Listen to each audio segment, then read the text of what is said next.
২৪শে গণ অভ্যুত্থানের বর্ষপূর্তি উদযাপন ও সংস্কার ইস্যুতে জুলাইয়ে ঢাকায় বড় সমাবেশ করবে জাতীয় নাগরিক পার্টি এনসিপি।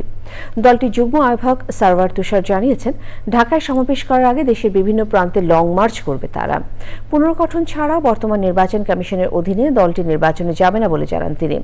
বিস্তারিত তাফিমুল ইসলামের রিপোর্টে। এই ঈদে জামা জুতো অ্যাক্সেসরিজের ডিসকাউন্ট।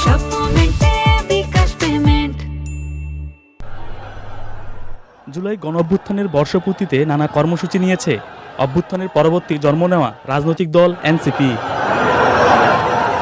জুলাই ঘোষণাপত্র, গণপরিষদ নির্বাচন ও সংস্কার ইস্যুতে দেশের বিভিন্ন প্রান্তে লং মার্চের পাশাপাশি জুলাইয়ে ঢাকায় বড় সমাবেশ করবে দলটি।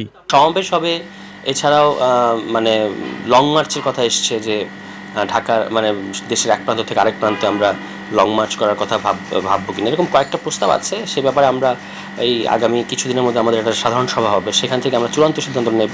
ফলে জুলাই মাসে আমাদের বড় কর্মসূচি হবে ঢাকায় নিঃসন্দেহে, এবং ইন দ্য মিন টাইম আমরা ছোট ছোট অনেক কর্মসূচি করবো সারা দেশে। বর্তমানে ইসির নিরপেক্ষতা ও সক্ষমতা নিয়ে প্রশ্ন রয়েছে জানিয়ে এনসিপির এই নেতা বলেন, ইসি পুনর্গঠন না হলে তারা নির্বাচনে যাবে না। যে এই ইসির অধীনে আমরা নির্বাচন করব না। ইসির ক্ষেত্রে দুটো সমস্যা, একটা হচ্ছে তার নিরপেক্ষতা নিয়ে প্রশ্ন উঠেছে, আর একটা হচ্ছে তার সক্ষমতা নিয়েও প্রশ্ন উঠেছে যে তারা এই নির্বাচনগুলো করতে পারবে কিনা। এবং তারা সবচেয়ে আশ্চর্যের হচ্ছে তারা সংস্কারগুলো করতে চায় না। নির্বাচন সংক্রান্ত যে জরুরি সংস্কারগুলো আছে সেগুলো তারা করতে চায় না। তারা আগ বাড়িয়ে বলে যে এই সংস্কারটা দরকার নাই। এটা তাদের বলার কিন্তু কথা ছিল না। যাই হোক, তো আমরা মনে করি যে ইসি অবশ্যই পুনর্গঠন করতে হবে। আগামী নির্বাচিত সরকারের কাছে সংস্কারের কাজ ছেড়ে দিলে তা বাস্তবায়িত হবে না জানিয়ে সারওয়ার তুষার বলেন, এপ্রিলের আগে মৌলিক সংস্কারগুলো অন্তর্বর্তী সরকারকে করতে হবে। প্রান্ত থেকে আরেক প্রান্তে আমরা। তাফিমুল ইসলাম, চ্যানেল আই, ঢাকা।